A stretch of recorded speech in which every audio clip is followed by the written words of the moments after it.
Hello অঞ্জনদা, welcome to film companion local. কেমন আছেন? খুব ভালো, অনেকদিন পর আমার খুব ভালো লাগছে। I am very happy. অঞ্জনদা, যেহেতু আপনার এই ফিল্মটা চালচিত্র এখন আনইউজুয়াল একটা ফ্রেন্ডশিপ নিয়ে ডিল করছে, তো আমি একটা কথা দর্শকদেরকে বলতে চাই, যেটা আপনারা আমার মধ্যে কনভারসেশন চট করে লোকে জানে না। সেটা হচ্ছে, যখন অনুরাগ কাশ্যপ বাংলা সিনেমাকে ঘাটিয়া বললো, তখন আমি একটা একটা একটা ন্যাশনাল মিডিয়াতে একটা ডিসকাশন টাইপের হয়েছিল, প্যানেল। তো সেখানে আমিও একজন পার্টিসিপেন্ট ছিলাম, এবং তারপরে আমি সেখানে মেইন স্ট্রিম সিনেমা যে উন্নতি করতে হবে সেটা নিয়ে একটা কথা বলেছিলাম। এবং the first call I receive was from you. আপনি রাত্রিবেলা 1:30টার সময় ফোন করেছিলেন, আমি পরের দিন সকালে কল ব্যাক করি এবং আমরা 2 ঘন্টা কথা বলি এটা নিয়ে। এবং তারপরে আমি লিখেওছি ওটাতে, একটা আমার পেজে লিখিয়েছি, সেখানে আমি তোমার নামও মেনশন করেছি। তারপর সেখানে দেখলাম একজন লিখেছে যে তো মানে এ করে যে অরিত্র মানে চেক আউট, মানে তোমাকে আবার এও করেছে সেটা। আমার মনে হয়েছে that you are talking sense. বাকিরা ইনসেন্সিবল বলছিল তা নয়, কিন্তু বেসিক পয়েন্টটা আমার মনে হয় তুমি একদম ধরেছো, যে মেইন স্ট্রিম ছবি যদি খুব উঁচু দরের না হয়, তাহলে বাকি ছবিগুলো কখনো অত মানে উঁচু দরের হয় না। অ্যান্ড যেটা তুমি পরিষ্কার বলেছো, অ্যান্ড বাংলা সিনেমা একটা certain point of time was very mainstream, was very high in ভারতবর্ষের সব থেকে ওপরে ছিল, ভেরি হাই। সত্যজিৎ রায়, মৃণাল সেন, ঋত্বিক ঘটক টটক সম্ভব হয়েছিল because mainstream was very ওপরে। না, আমি ওটাই বলছিলাম যে আপনাকে বলা হতো মানে poster boy of independent cinema বা প্যারালাল সিনেমা, সে মেইন স্ট্রিমের এত প্রশংসা করছিল এবং এত ডিটেলে আমরা আলোচনা করছিলাম, উত্তম কুমারকে নিয়ে আপনি বলছিলেন। তো মানে এটাও তো একটা আনইউজুয়াল ব্যাপার না? তো হ্যাঁ, দেখো আমার মনে হয় ইট ইজ ভেরি, মানে আমার খুব অবাক লাগে যে যারা ধরো আজকে মানে ধরো রবীন্দ্রনাথের গান করে, তারা কেন মানে রক মিউজিকের বিরুদ্ধে যাবে? যারা রক মিউজিক করে তারা, তাদের সঙ্গে ক্লাসিক্যাল জ্যাজ বা ক্লাসিক্যাল মিউজিশিয়ানদের বন্ধুত্ব হবে না কেন? আমি নিজে দেখেছি মৃণাল সেন ভীষণভাবে বাসু চ্যাটার্জির বন্ধু। বাসু চ্যাটার্জি একদম অন্যরকম ছবি করে, মৃণাল সেন একদম অন্য ছবি করে, কিন্তু মৃণাল সেনের কত দরকারে বাসুদার পাশে দাঁড়িয়েছেন। And it is such a beautiful thing. মানে এই যে আমি আমার মতন ছবি করো ভাই, তুমি তোমার মতন ছবি করো, কিন্তু বন্ধুত্ব নষ্ট হবে কেন? কানেকশনটা চলে যাবে কেন? যে আচ্ছা আমি ইন্টেলেকচুয়াল ছবি, আমি রাজ চক্রবর্তীর ভালো, আর রাজ চক্রবর্তীর ছবি যদি চলে, টাকা করে, বেশি টাকার ছবি যদি চলে, মানে আমি এটা আপনাদের মানে মানে যারা ভিউয়ার্স তাদের জন্য বলছি, দেখুন বেশি টাকা বা অনেক মানে মেইন স্ট্রিম মানে বেশি টাকা অনেকে দেখছে, সেটা যদি দাঁড়ায় এবং সেটা যদি রিটার্ন করে টাকা, তাহলে একটা সারপ্লাস টাকা আসে। এই সারপ্লাস টাকাটা যদি আসে, তাহলে আমার মতন ফিল্ম মেকাররা কিছু অল্প টাকা করে আমাদের মতন করে ছবি করতে পারবো। কিন্তু বেশি টাকার ছবি যদি বেশি টাকা রোজগার না করতে পারে, আমি তো ছবিই করতে পারবো না। আমি কী করে নিজের পয়সা ছবি করে আমি কী করে জানবো? দর্শক ইন্ডাস্ট্রিতে লোকে ইন্টারেস্টেডই নয় যদি বাংলা সিনেমা নিয়ে কেউ, তাহলে প্রদীপ্ত সিনেমা কেউ দেখবে না, কারোর সিনেমায় কেউ দেখবে না। আমি প্রদীপ্ত ভট্টাচার্যের কথা বলি। সো এর একটা কোথাও গিয়ে ইন্টারনাল আন্ডারস্ট্যান্ডিং ও বন্ডিং দরকার, যেটা বম্বেতে আছে, তৈরি হয়েছিল মানে ভীষণভাবে স্ট্রংলি ফ্রম রামগোপাল ভার্মা। একটা খুব স্ট্রং বন্ডিং বিটুইন সব রকমের ফিল্ম মেকার। আর কলকাতাতেও সেটা ছিল, মানে সৌমিত্র চট্টোপাধ্যায় এদের সঙ্গেও কাজ করছে, ওদের সঙ্গেও কাজ করছে, এর ক্যামেরাম্যান ওর সঙ্গেও কাজ করছে, মহাজন কে মহাজন মৃণাল সেনের মানে সমস্ত ছবিতে করছে। আবার বিরাট বড় বড় মেন স্ট্রিম ছবিতে সে কাজ করছে। সো এই যে এটা না থাকলে না ডাইনামিক হয় না ইন্ডাস্ট্রিটা। রঞ্জনদা, এবার আমি আপনার ট্রেলারটা দেখলাম চালচিত্র এখনের, আমি দেখলাম আপনি হিউমার একটা নিয়ে এসছেন। এবার আমি কালকে মানে কালকে যখন আমাকে বলা হলো যে আজকে ইন্টারভিউটা আছে, আমি আপনার কিছু ছবির ক্লিপস দেখছিলাম। সবচেয়ে আমার পছন্দের ছবি চলো লেটস গো। তো তাতে দেখলাম একটা সিন আছে মিউজিক ওয়ার্ল্ডে শ্যুট করা, যে পরমব্রত এবং ঋত্বিক চক্রবর্তী বসে আছে এবং দুজনে অনেকদিন পরে দেখা হচ্ছে, কনভারসেশন করছে, এবং তার মাঝখানে একটা লোক অটোগ্রাফ নিতে এসছে, যে একটু আমার জন্য নয় বৌদির জন্য, একটু ওই নায়ক স্টাইলের ব্যাপারটা, এবং এসে বলছে যে নামটা হচ্ছে প্রজ্ঞা পারমিতা রয় চৌধুরী, দত্ত চৌধুরী, বলছে বৌদি করে দিচ্ছে। সো একটা কমেডি এসে আছে। So how you find that kind of humour?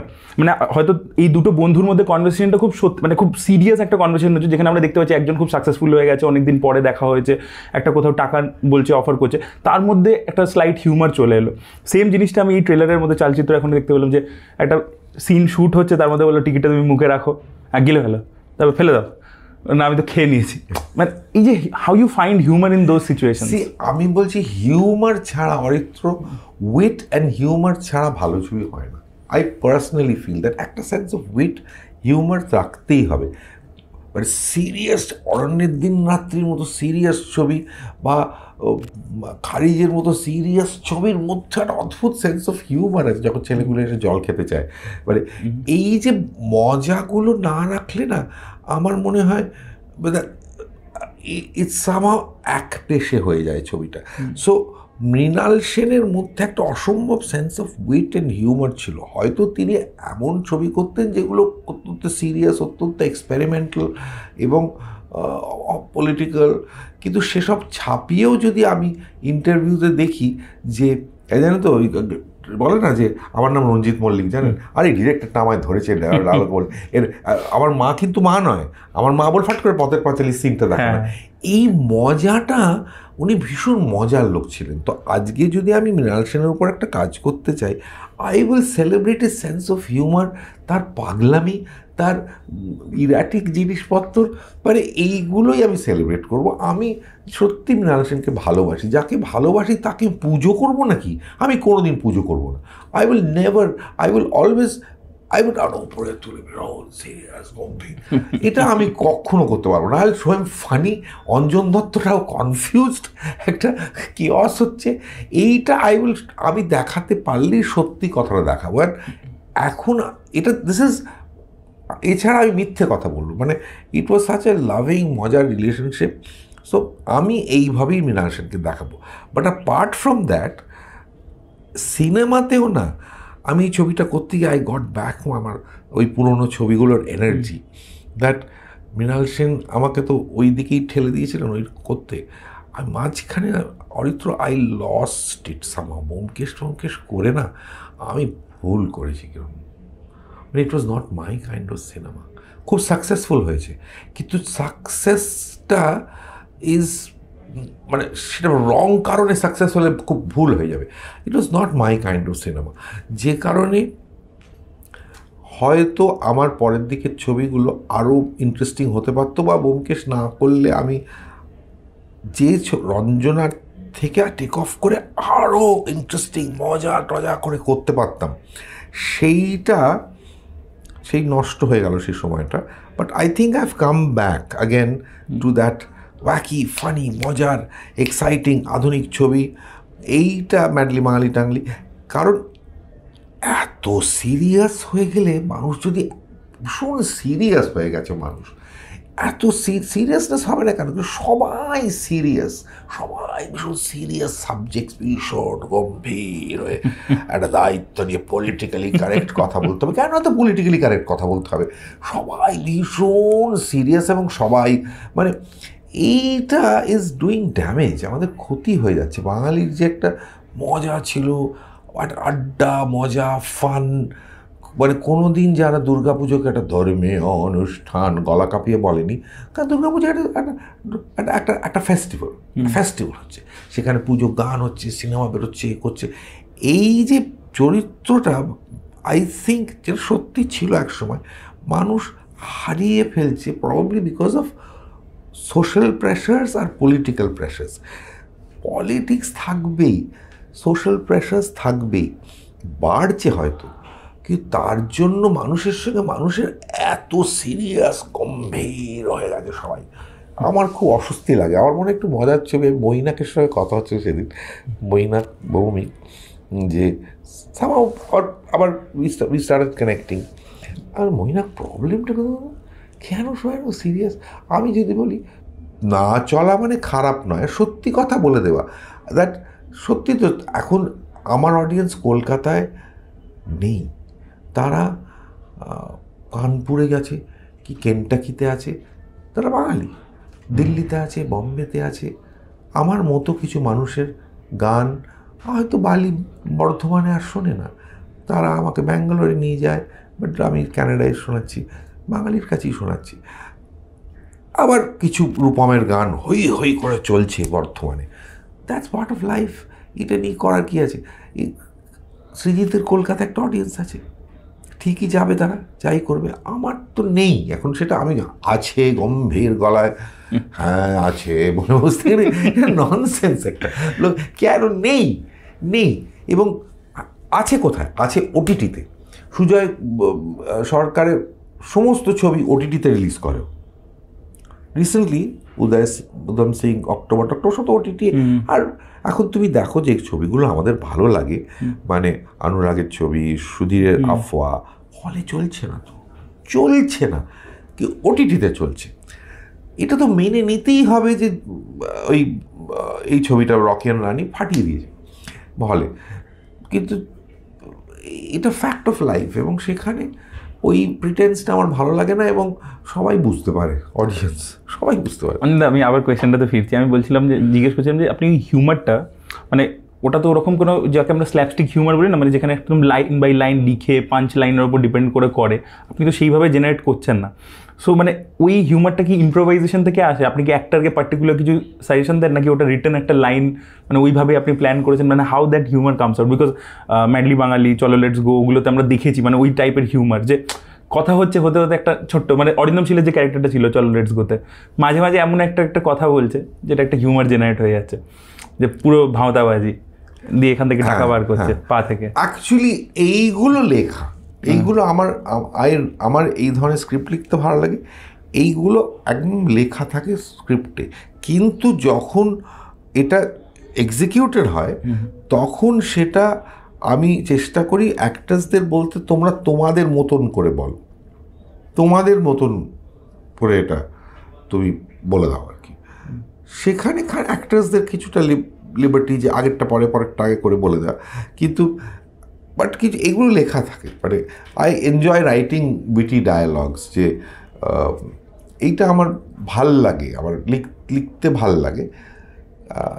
তারপর অ্যাক্টার্সরা খানিকটা নিজেদের মতো করে নেয়, নিজেদের টাইপের করে নেয় আর কি, এবং সেটা তখন খুব বিলিভেবল হয়ে যায়, বিশ্বাসযোগ্য হয়ে যায়। আচ্ছা অঞ্জনদা, আপনি যে একটা এনার্জির কথা বলছেন, যেটা আপনি বললেন যে চালচিত্র এখন আবার রয়েছে, যেটা আপনার প্রথম দিককার ছবিতে ছিল, তো এইটা কি একমাত্র পসিবল হচ্ছে? বিকজ আমার মনে আছে আমি একটা মেকিং ভিডিও দেখেছিলাম বং কানেকশানে, তখন আপনি বলছিলেন যে ওই প্রোডাকশনটা ছিল, আপনি ইউএসএতে গিয়ে যেভাবে করেছিলেন শ্যুট, আপনি বলছেন it's a independent set up. তো আর এটাও আপনি ইন্ডিপেন্ডেন্টলি সেলফ ফান্ডেড ছবি ছিল, পরে ওটিটি কিনেছে। তো এবার আমার কথা হচ্ছে কি, তা এই এনার্জিটা, এই যে ভাইবটা, এটা কি একমাত্র ইন্ডিপেন্ডেন্ট স্পেসের মধ্যেই মানে ক্রিয়েট করা পসিবল, মানে স্টুডিও ফরম্যাটে কি এটা হয় না? ইন্ডিপেন্ডেন্ট ফরম্যাটে বেটার হয়, ইজিয়ার হয়, এবং খুব সহজভাবে আনন্দ, মানে তখন তো আমি ভাবছি না কীভাবে টাকা উঠে আসবে। আমাদের গান করে যে টাকাগুলো করেছি সেগুলো, সিনেমা করে আর কত টাকা করেছে অরিত্র, গান করে যে টাকাগুলো করেছি সেগুলো নীল তুমি কিছু দাও, তুমি তো কিছু দাও করে, বাট দ্যাট ইট ডাজ। তবে ডিপেন্ডস অন দ্য প্রডিউসার।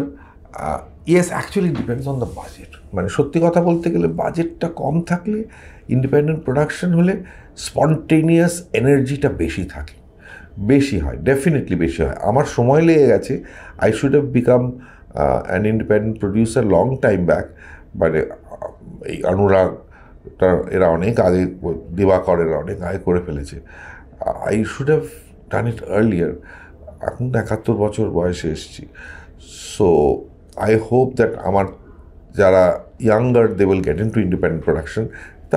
তাহলে কী হবে, তাহলে এনার্জিটা বেশি থাকে to create something new, something dynamic, যেটা দেখার পর, এবং বাজেটটা কম বলে, then the studios can come forward and buy ইট।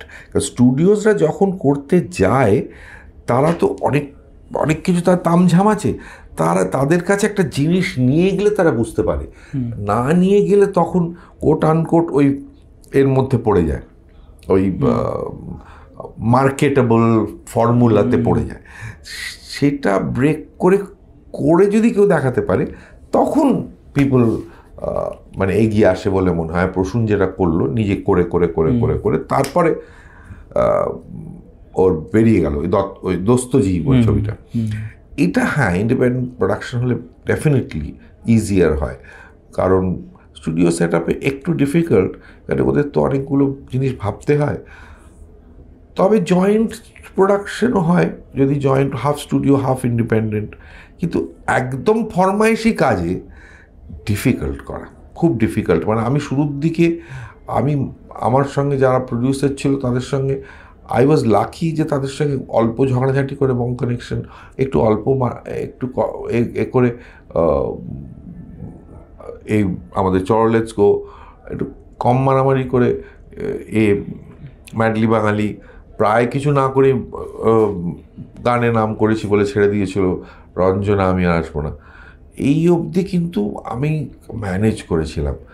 তারপরে ইট বিকামস ডিফিকাল্ট, মানে দেন ইট ইজ মানে জানি না, মানে অনেক সব কিছু না বলে বোঝানো মুশকিল, বাট কন্ডিশনস থাকে।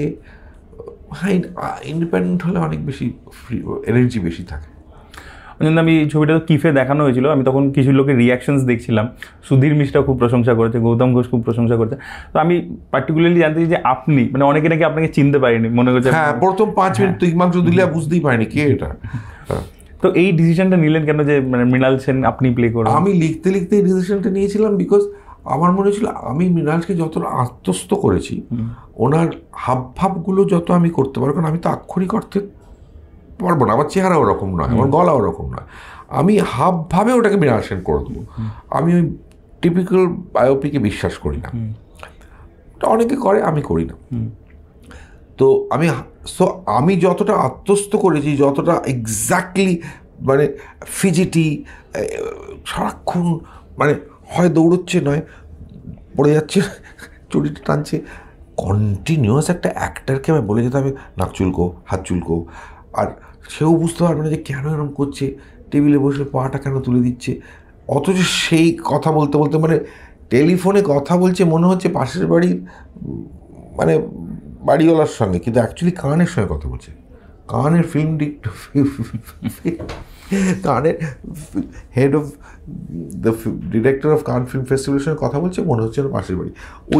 এইটাকে বোঝাতে বোঝাতে ওর প্রাণ বেরিয়ে যাবে। I will not be able to make that person understand যে মজা করো এটাকে নিয়ে, এনজয় ইট। কারণ মৃণাল সেন এমনই একটা বড় মাপের মানুষ, অন্য অ্যাক্টররা একটু ভয় পাবে মজা করতে তাকে নিয়ে, এবং সেটা একটা অশান্তি জায়গায় যাবে। And I can do that far better. আমি একটা ট্রেন্ড অ্যাক্টর, ভালো মোটামুটি ভালো অ্যাক্টর, আমি করে বেরিয়ে যাবো। সো সেই জন্য এই ডিসিশনটা আমি নিয়েছিলাম। ফাইন্ডিং অঞ্জন দত্ত ওয়াজ মোর ডিফিকাল্ট। কেন বিকজ অঞ্জন দত্ত সেই অঞ্জন দত্তটা এই অঞ্জন দত্ত নয়, সেটা খ্যাংড়া কাটির মতো রোগা, প্রচণ্ড অ্যাটিটিউড তার, প্রচণ্ড অ্যাংলিসাইজড, মানে সব কিছু তার কোনো কিছুই পছন্দ নয়, ভীষণ পাকা। কারণ আমি দূর থেকে দেখতে পাচ্ছি তাকে, এখন আমি দূর থেকে যেন মৃণাল সেনকে দেখতে পাচ্ছি, আমি অঞ্জন দত্তকেও দূর থেকে দেখতে পাচ্ছি, তো পাকা টাইপের আছে একটু। এবং গিভ আ ড্যাম, কলকাতা ভালো লাগে না, ইংরেজিতে কথা বলে, প্রচুর অ্যাটিটিউড নেয়, এবং সেটা ফানি, সেটা একটু মজার। বেসিক্যালি একটা বাঙালি ছেলে সারাক্ষণ মানে এই বিয়ে করে ফেলেছে, হ্যান্ডেল করতে পারছে না, এই মজাটা খুঁজতে এখনকার ছেলের মধ্যে খুব ডিফিকাল্ট। সো আমার কন্ডিশন ছিল রোগা, ইংরেজি বলতে পারে, গিটার বাজাতে হবে, এই করতে করতে করতে করতে করতে করতে ক্যাম্পাসে খুঁজছি আমি অ্যাক্টিং ওয়ার্ল্ডে খুঁজছি না, ক্যাম্পাসে মানে একটু পড়াশোনা করেছে, কারণ আবার লেখাপড়াও করেছে, ক্যাম্পাসে খুঁজে খুঁজে খুঁজে খুঁজে খুঁজে মানে নিজের শহরকে হেট করে, আমি জার্মানি চলে যাবে, সেই নানা রকম। চুল কেটে দিয়ে প্রচণ্ড রেগে গেছে ডিরেক্টরের ওপর, চুল কেটে দিয়েছে তার, এখনকার একটা অ্যাক্টর ডিরেক্টর চুল কেটে দিয়েছে, ডিরেক্টর খুব ভালো ডিরেক্টর জানে তাই চুল কেটে দিয়েছে, আমি ধর চুল কেটে দিয়েছি, এবার আমার চুল আমার না জিজ্ঞেস করে কেটেছে কেন? তো এই মজাটা খুঁজতে হবে, করতে করতে করতে করতে আমি যাদবপুরে একটা ছেলে, তারপরে শুনলাম যে না সে অ্যাক্টিং করে, একটু একটু করেছে। সো আমি তাকে ডেকে এনে আই টোল্ড হিম দ্যাট এই ব্যাপার, আমি যেরকম বইগুলো পড়েছি তুমি পড়ো, তারপর মিমিক করো না আমাকে, আমাকে সবাই মিমিক করে, পারে না করতে ভালো করে, বলে হ্যাঁ আপনাকে সবাই খুব মিমিক করে, এমন হ্যাঁ সবাই মিমিক করে যাচ্ছে, চরলেস শুটিং যখন হচ্ছে না রুদ্রখান মাঝে মিমিক করে যাচ্ছে, আবার শাশ্বত মিমিক করে যাচ্ছি, পরম মিমিক করে যাচ্ছে, সবাই মিলে মিমিক করে, তুমি কিন্তু মিমিক করো না, মিমিক করলে না জিনিসটা ফলস হয়ে যাবে, তুমি জেনুইনলি মানে সেটাকে এনজয় করে করো আর কি, সব অশান্তি একটা তার ইরিটেশন। তো সেটা পেতে আমার অ্যাকচুয়ালি 8 মাস, তারপরে আবার প্রায় 1 বছর টাকা আসছে না, টাকা জোগাড় হচ্ছে না বলে সে বসে রইল, তার মাঝখানে সে চলে গেল একটা মেগা সিরিয়াল করতে। আমি তো মাথা রেগে বোম হয়ে গেল, আমি কি অঞ্জন দত্ত চলে গেছে মেগা সিরিয়াল করতে, এমা এই কি? পরে আমি বুঝলাম ছেলেটা টাকার দরকার, টাকার দরকার, ঠিক আছে আমি বললাম তুমি বেরিয়ে এসো কিন্তু ওখান থেকে। তো তারপর ও কায়দা করে বলে টলে ওর পার্টটা ছোট হয়ে গেল, ও বেরিয়ে এলো, অ্যান্ড তারপরে উই ডিড দিস থিং। ও ভুলেও গেছে, ও বলছে না হবে না বোধ হয়। সো ফাইনালি ওই 1 বছর 6 মাস লেগেছিল। সো ফাইনালি ও করেছে আর কি এটাই। বাকি আমি যেরম খুঁজেছি, মানে আমি ভালো অভিনেত্রী চেয়েছি, কিন্তু যাকে দেখে অভিনেত্রী না মনে হয় গীতা সেনকে দেখে কোনোদিন আমার কোনো অ্যাক্ট্রেস বলতে যেটা বোঝায় মনে হয়নি, সবসময় মনে হয়েছে যে একদম খুব সচেতন স্ত্রী, স্ট্রং, ভীষণ ভালোবাসতে পারে মায়ের মতন, কিন্তু আর টিপ পড়া বউ নয়, টিপিক্যাল অভিনেত্রী নয়, অথচ যখন অ্যাক্টিং করছে ফাটাফাটি অ্যাক্টিং করছে। শোভা সেনকে দেখে, তৃপ্তি মিত্রকে দেখে মনে হতো অভিনেত্রী, কিন্তু গীতা সেনকে দেখে কখনো মনে হয় না অভিনেত্রী। সো দেয়ার বাই এমন একজন ভালো অভিনয় করে দেখে অভিনেত্রী মনে হয় না, that is good enough for me. এইরকমভাবে আমি খুঁজেছি। আচ্ছা অঞ্জনদা, এখানে ছবিটার মধ্যে আপনার এবং মৃণাল সেনের ইকুয়েশনটা তোমরা দেখতে পাবো, বাট ওই সময় যারা অ্যাক্টার্সরা ছিল, মানে সাপোজ ধৃতিমান চ্যাটার্জি আপনার সমসাময়িক কন্টেম্পোরারি, তো তাকেও কি আমরা দেখতে পাচ্ছি? না, তাকে আমরা দেখতে পাচ্ছি না, কারণ চালচিত্রের সময় তার সঙ্গে আমার কোনো রিয়াকশন হয়নি, ইন্টারাকশন হয়নি। শ্রীলা মজুমদারকে একটুখানি পাবো, উৎপল দত্ত অফকোর্স আমি পাচ্ছি, আমার সিন ছিল তখন, Anup Kumar of course is there. আসলে যারা মৃণাল সেনের ওই জগতের, যারা মৃণাল সেন হতে সাহায্য করেছে, সেই মানুষগুলো, কে মহাজন অফকোর্স, অ্যান্ড সেই মানুষগুলোকেও আমি সেলিব্রেট করেছি, যারা কেউ বেঁচে নেই আপনার। আনফর্চুনেটলি শিলাও মারা গেল। শিলা করেও ছিল, একটা ছোট্ট এক্সট্রা রোল করেছিল এই চলচ্চিত্রতে। তো ওই সময় যাদের দেখেছি তাদের আমি সেলিব্রেট করেছি। মৃণাল সেনকে ছাড়া তাদেরও আমি ডিজার্ভড সেলিব্রেশন। এবং obviously Mrinal Sen is the most important person. এবং কোথাও গিয়ে মহাজন এত বন্ধু হয়ে গেছিলো আমার, মহাজন যে কী বুলি করেছে আমাকে তুমি ভাবতে পারবে না, এবং সেটা আক্ষরিক, আমি পুরোটা দেখালে মনে হবে অমানুষই করতে চায়, আমি কী বুলি করেছি আমাকে, মদ খাইয়ে আল পাচিনো, বড়া আল পাচিনো মৃণাল সেনের পেছনে ঘোরে বেড়া, আমলোক কোন খাক কুচি চাকরি, মানে প্রচণ্ড, মানে তুমি মৃণাল সেন ছাড়া সবাই ফালতু না, আমরা কিছু জানি না বলে বিরাট সে সব আমি রেখেছি। যে মৃণাল সেন এক ছিপি মদ খায় না, ও কন্টিনিউয়াস ড্রিঙ্ক করে যাচ্ছে, বিয়ার খেয়ে যাচ্ছে একটা লোক, এই মজাগুলো আমি খুব রেখেছি। মানে দ্যাট ইজ, তাহলে না বিলিভেবল হয়, তাহলে মানুষজন ভাবে আচ্ছা এইরকম মানুষ ছিল, তাহলে এই সিনেমাগুলো দেখি, মনে হচ্ছে না খুব শক্ত গম্ভীর সিনেমা নয়। সো এই মৃণাল সেনকে আমি দ্য হিউম্যান, দ্য ম্যান, সেইটাকে আমার দরকার ছিল দেখানো উচিত। সত্যিই তো অজস্র গল্প, খালি গল্পই থেকে গেল, সেইটা আমি মানে কমপ্লিট একটা সেলিব্রেশন, সেটা আমি করতে পেরে আমার খুব ভাল লাগছে। যে জন্য বললাম দ্যাট আই ফিল দ্যাট আমার একটা কামব্যাক হলো আর কি, that I came back to that old formula, যেখানে তুমি বলছো হিউমার উইট, সিরিয়াস গল্প কিন্তু হিউমার উইট নিয়ে। অঞ্জনদা, আরেকটা জিনিস আপনার ফিল্মোগ্রাফিতে আমরা দেখতে পাই, আপনি না নিজের পার্সোনাল লাইফ আপনার ছোটোবেলা, আপনার ফ্যামিলি, গল্পগুলো বলেছেন এবং সেইটা খুব দারুণভাবে অনস্ক্রিন পোর্ট্রেয়াল হয়েছে, আমরা দত্ত ভার্সেস দত্ততে দেখেছি। কিন্তু আমি বলছি যে একটা যে কারেজ হয় যে আমি আমার বাড়ির ব্যাপারে এত কিছু দেখাচ্ছি, মানে দত্ত ভার্সেস দত্ততে যেটা ছিল যে আপনার পুরো ফ্যামিলি ডাইনামিক্সটা যেভাবে উঠে আসে, এতটা বোল্ডভাবে নিজের ব্যাপারে বলা, এটা সচরাচর আমরা দেখি না। কারণ সচরাচর অনেকে কী করে কি নিজের পোর্ট্রেয়াল যখন করে সমাজের কাছে ক্লিনজিং করে ইমেজ, যে আমি তো পোর্ট্রে করছি, চলো আমি একটু পজিটিভ সাইড দেবো, কিন্তু আপনি আপনার ফ্লটাকে সবসময় প্রজেক্ট করে এসছেন। সে আই থিঙ্ক দ্যাট প্রত্যেকটা মানুষই ফ্লড। এমনিও যদি আমরা গল্প করি সেও একটু ফ্লড, এবং ক্যারেক্টার একটু ফ্লড না হলে দর্শকের ইন্টারেস্ট হয় না। মানে আমাদের ভালো লাগছে ক্যারেক্টারটা, সে একটু ব্যাকা, আর সম্পূর্ণ নিপাট ভীষণ ভালো দেখতে লোকে চায় না, একটু নেগেটিভ শেডস দেখতে চায়। এবার কিছু ফিল্ম মেকার্স থাকে যারা কমফোর্টেবল নিজেদের গল্প বলতে, অর্থাৎ আমার অ্যাংলো ইন্ডিয়ান জগতের প্রতি ভালো লাগা, আমার দার্জিলিংকে ভালো লাগা, আমার মিউজিককে ভালো লাগা, পপ মিউজিক, গিটারকে ভালো লাগা, আমার বাড়ির লোক, এই জিনিসগুলো নিয়ে আমি কাজ করতে বেশি কমফোর্টেবল রাদার দ্যান একটা বানানো গল্প। মৃণাল সেন 43 বছরের একটা সম্পর্ক, অসম বয়সে 43 বছর, সেইটা কোনোদিন আমার ছবিতে আসেনি। সেইটা আনা আমার দরকার ছিল। I needed to bring that because that is part of very important part of my life. আমার মানে সেই সময়টা মানে আমার নিজের ক্রাইসিস বা এটা দরকার ছিল। সো আর মনে হলো এটা আমার খুব খারাপ লেগেছিল যখন ওই এটা হচ্ছে সত্যজিৎ রায়ের অপরাজিত করছে অনেক, এবং আমি বুঝতে পারছি যে তার সত্যজিৎ রায়ের সেন্টারির পরে মৃণাল সেনের সেন্টারি হবে। বাবা, একটা গানে একটা কিছুতে মৃণাল সেন নেই, এটা খুব খারাপ লেগেছিল আমার। সো আর মৃণাল সেনকে একবার আমি বলেছিলাম ডকুমেন্টারি করবো, আপনি বলে পার্সোনাল করো, খুব পার্সোনাল হতে হবে অঞ্জন, পার্সোনাল না করে করো না, আমার উপর ইম্পার্সোনাল ডকুমেন্টারি খুব ভালো ভালো আছে। আমি পার্সোনাল কী করবো খুঁজে পাইনি। অনেক যখন ওই ছবিটা করছিল তখন আমি ফেলতে এটা আমি না করলে আমার নিজের প্রতি অন্যায় হবে, নিজের বাবা মাকে নিয়ে ছবি বানাচ্ছে, এ করছে তা করছে, মৃণাল সেনকে কোনো কিছু করলো না, এটা খুব ঠিক হবে না। তখন আমি পার্সোনাল গল্পটা পেয়ে গেলাম, দ্যাট আমার আর মৃণাল সেনের first connection.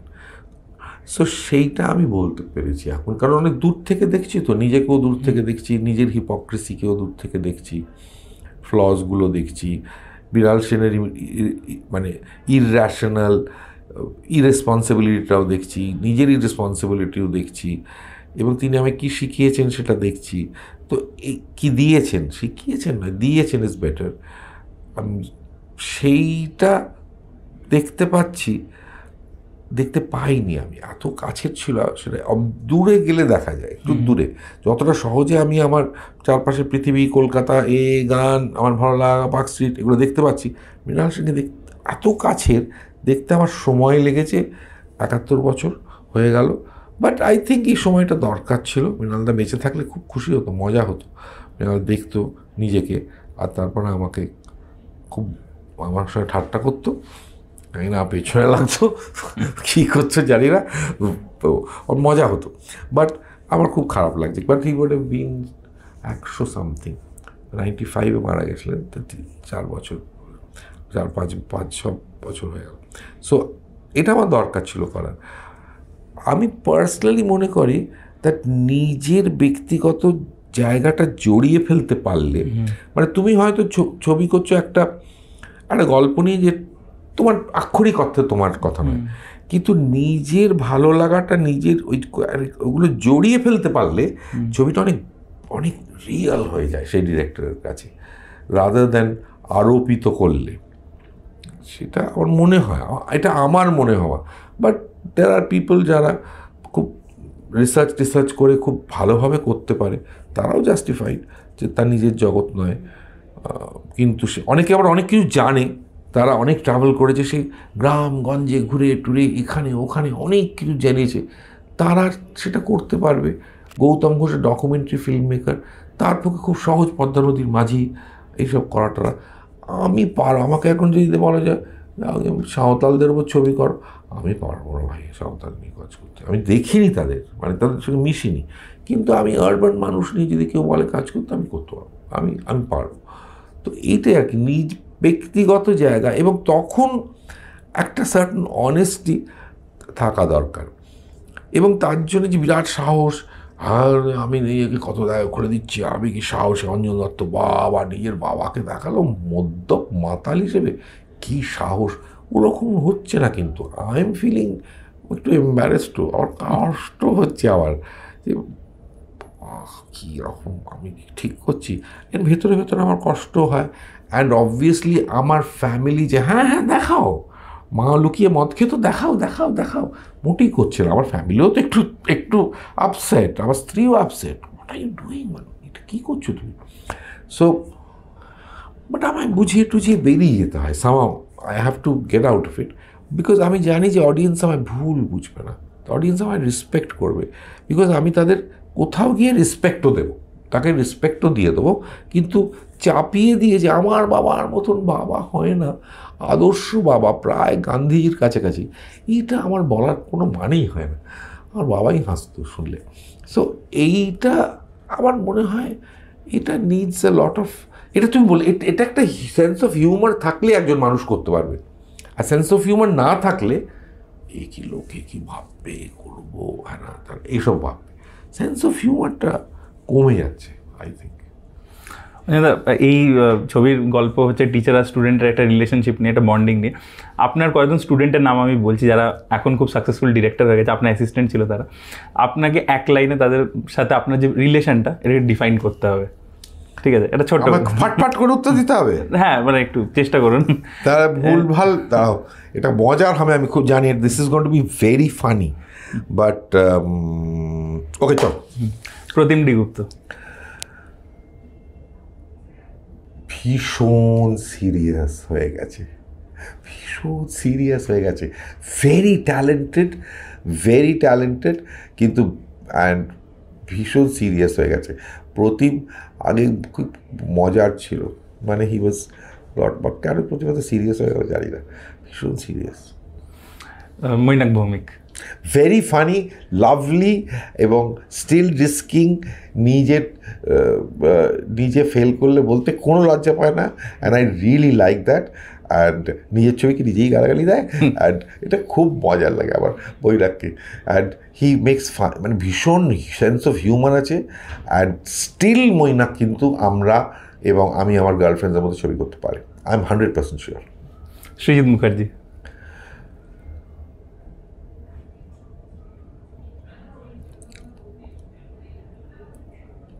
I wish Srijit was less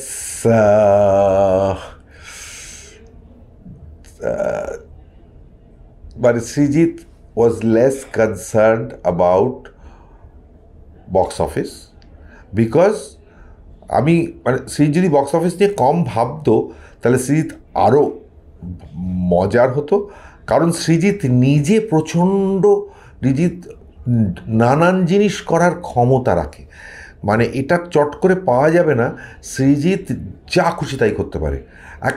একটা উত্তম কুমার, ডিজিটাল উত্তম কুমার তৈরি করে দিতে পারে, তারপরে নেতাজি, তারপরে যা খুশিও করতে পারে, চট করে সেটা কেউ পারবে না করতে। তারপরে সিরিয়াল কিলার, তারপরে অঞ্জন দত্তকে নিয়ে একটা গল্প কি উমা নাকি, তারপরে Srijit can do anything. So why is he so much concerned about box office? Box office is there for him. ও কেন এত বক্স অফিস নিয়ে ভাবে? এটা যদি বন্ধ করে দেয়, I think Srijit will create far better cinema. যাই না, এটা সৃজিত প্লিজ রাগ করো না, সৃজিত প্লিজ, এটা কাটতে দেবো না আমি, অরিত্র কাটলামই রে, সৃজিত রাগ করো না, I am being honest to you and I really admire you and বলে আমি এটা বলছি। তুমি যদি, because you know you have the capacity, এবং তুমি যদি, তুমি কবে একটা গল্প শুনিয়েছিলে আমাকে যে তুমি ডাজন বলে, সেটা এখনও করছো একইভাবে, and that is so admirable about you. তুমি কত রকম ছবি করতে পারো। সো তুমি না একটু টাকাটা ভুলে গিয়ে একটা অন্যরকম, টাকাটা ভুলে যাও, you will make far better film. Success তোমার একটা একটা লোকের কন্টিনিউয়াস সাকসেস পাচ্ছে, সে সাকসেস নিয়ে বদার্ড কেন? ফেলিয়ার হলে বুঝতে পারতো, শ্রীজিতের ফেলিয়ার আমি চাই না। আচ্ছা অঞ্জনদা, এই 3 জন স্টুডেন্টের মধ্যে আপনার বেস্ট স্টুডেন্ট কে? 3 জনই খুব ভালো, 3 জনই খুব ভালো। আমি একজনকে বেস্ট বললে আরেকজন রেগে যাবে, বাট না, যখন এরা আপনার এডি ছিল তখন আপনি কি বকাবকি করতেন? আমি সৃজিতকে আমি কখনো বকিনি, কিন্তু মৈনাকের সঙ্গে আমার হতো ঝামেলা, প্রতিমের সঙ্গে কম হয়েছে, মৈনাকের সঙ্গে সব থেকে বেশি হতো। কিন্তু সৃজিতকে আমি কখনো বকিনি। সৃজিতের সঙ্গে ঝগড়া লেগেছিল অ্যাক্টার্সদের, ইয়াং অ্যাক্টার্সগুলো কী রেগে গেছে সৃজিতের ওপর, কারণ সৃজিত কন্টিনিউয়াস বকুনি দিয়েছে ওদের। আর সৃজিতের সব থেকে বড় গুণ হচ্ছে, সৃজিত অবভিয়াসলি অত বড় একটা চাকরি ছেড়ে দিয়ে যখন আমার সঙ্গে কাজ করতে এসছে, ও কিন্তু যখন শুটিং হচ্ছে না, হি ওয়াজ এ কমপ্লিট টেকনিশিয়ান। ও টেকনিশিয়ানদের সঙ্গে খেত, লাইট বয়েজদের সঙ্গে খেত, ওইখানে থাকতো। ও কখনো কিন্তু ডিরেক্টর ক্যামেরাম্যান এদিকে আসেনি। আমি বলতাম সেই তাই না, চলে না। কিন্তু যখন ও ফ্লোরে থাকতো, অ্যাক্টার্সদের কী বকেছে বাচ্চাগুলোকে, আর ওরাও একদম প্রচণ্ড রেগে থাকতো সৃজিতের ওপর। বাট সেটা তো সৃজিত ওয়াজ অলসো, মানে সৃজিত ওয়াজ টেকনিক্যালি ওয়াজ, মানে আমি শুনেছি যে রিনাদির সঙ্গে খুব ভালোভাবে কাজ করেছে ও। মৈনাকের সঙ্গে ইট ওয়াজ মোর অফ, মানে ঝগড়াঝাঁটি অনেক কিছু হয়েছে, উইচ ইজ ফান, মানে সো আমার পক্ষে বলা মুশকিল কে, আই রিয়েলি ডোন্ট নো। মানে এটা, মানে আর কি হয়, আমি 3 জনকেই এখনও তো আমার সঙ্গে খুব ভালো সম্পর্ক। সৃজিতকে বলা হচ্ছে first boy, Srijit first boy. তখন মৈনাক রাগ করলে কিচ্ছু করে চলে না, সৃজিত সব থেকে বেশি সাকসেসফুল। সৃজিত সব থেকে বেশি সাকসেসফুল। সো যদি আমার সঙ্গে কাজ করে আমার ভালো লেগে থাকে, যে সব থেকে বেশি সাকসেসফুল তাকেই আমি ভালো বলবো। তখন আপনি বুঝতে পারতেন যে এরা একদিন এরকম এত নাম করবে নিজের মতো করে, তখন এই জিলটা আপনি দেখতে পেতেন? ইয়েস, আমি 3 জন, আই নিউ দ্যাট সৃজিত খুব, মানে সৃজিত নাম করবে শুধু নয়, Srijit will make his kind of film, এবং সৃজিত বেশ মানে খুবই নাম করবে মানে খুব, মানে কমার্শিয়াল সিনেমা বা মেইন স্ট্রিম সিনেমাকে ইনফ্লুয়েন্স করবে, আমি বুঝতে পারি। সৃজিতকে দেখে আমার কখনো মনে হয় না গম্ভীর সৃজিত ঘুরছে, হ্যাঁ খুব ইন্টেন্স থাকতো, কিন্তু সে একটা আসা যাওয়ার মাঝে একটা, তার মাঝে একটা অন্য কোনো রাস্তায় ও একদম স্টার্স, এটা সেটা, ও এর থেকে ওর নম্বর, তার থেকে ওর নম্বর। ও সুপ্রিয়া চৌধুরী যখন এসছে ফ্লোরে, একদম সবাইকে ভুলে গেছে, ও আমাকেও ভুলে গেছে ডিরেক্টর, আগে সুপ্রিয়া চৌধুরীর কাছে হয়ে গেছে কেমন আছে এটা ওটা করে। Supriya Chowdhury impressed by Srijit, I knew that this fellow, ও কিন্তু ঠিক বেরিয়ে যাবে। মৈনাক সুপ্রিয়া চৌধুরী এসছে কি, কে এসছে কি, সাউন্ড কি, বদেরই নয়, ও সিগারেট কে এটা, ও রায়মাতে ঠিক আছে, ওর কোনো এসে যাচ্ছে না রায়মাকে ইমপ্রেস করার, ও কিচ্ছু এসে যাচ্ছে না। So Mainak will always be একটা আউটসাইডার মজার মতন, কিন্তু সৃজিত উইল বি সাকসেসফুল, আমি 100% শিওর ছিলাম, 100%। ও একটা স্ক্রিপ্ট শুনিয়েছিল আমাকে, যেটা নাম ছিল ইয়া দেবী সর্বভূতেষু, সেটা হচ্ছে একটা পাড়ায় দুর্গাপুজো নিয়ে। আমি সৃজিত এটা করিস না, এটা কী করে সম্ভব হবে, ইউ কান্ট মেক দিস ফিল্মে বাজেট কে দেয় ভাই তোমাকে, এটা করিস না। স্ক্রিপ্ট শুনিয়েছে উমাটা করলো, কিন্তু পরে তাতে আমাকে আবার পার্ট দিল, but it's amazing, Srijit has amazing qualities. Thank you so much অঞ্জনদা, খুব ভালো লাগলো কথা বলে। একটু দর্শকদেরকে বলে দিন 10th মে আসছে। 10th মে এই আমার সব থেকে রিসেন্ট ছবি, এবং আমার সব থেকে এনজয় করেছি এই ছবিটা করতে, এবং আই থিঙ্ক আমি পেরেছি যে আপনারা যদি আমার আগের ছবি দেখেন এবং ভালো লেগে থাকে, সেই পুরনো অঞ্জন দত্তকে আপনারা ফিরে পাবেন, নট কালো চশমা পরে, অ্যাজ এ ডিরেক্টর ফিরে পাবেন। অ্যান্ড আপনাদের খুব মজার লাগবে একটা অন্য মৃণাল সেনকে দেখতে, যে মৃণাল সেনকে বাঙালি দর্শক অতটা বুঝতে পারেনি। গুরু গম্ভীর, দুর্বোধ্য, মাথার ওপর দিয়ে বেরিয়ে যাচ্ছে ভেবেছিল, সে কি মজার একটা মানুষ ছিলেন সেটা বুঝতে পারবে, এবং একটা মজার ছবি অনেকদিন পর হো হা করতে করতে দেখুন 10 তারিখ। এটা আপনাদের পরিচিত একটা সিনেমায় আসছে, প্রিয়া সিনেমা, এবং ভালো শো টাইম একটু রাত্রির দিকে আছে, 8টা রোদ্দুর ফদ্দুর থাকবে না। রাত্রির 8টার সময় আজকে উঠলে আবার রাত্রির 8টা, না একদম ছোট্ট ছবি, 90 মিনিটের থেকেও ছোট, ফাট করে হয়ে যাবে, তা বাড়ি চলে যাবেন। আর যদি মনে হয় যে না আমি সিনেমা হলে যাবো না, আমি বাড়িতে দেখবেন কোনো অসুবিধা নেই। হইচইতে একই দিনে আসছে, হইচইতে দেখতে পারবেন, প্লিজ দেখবেন।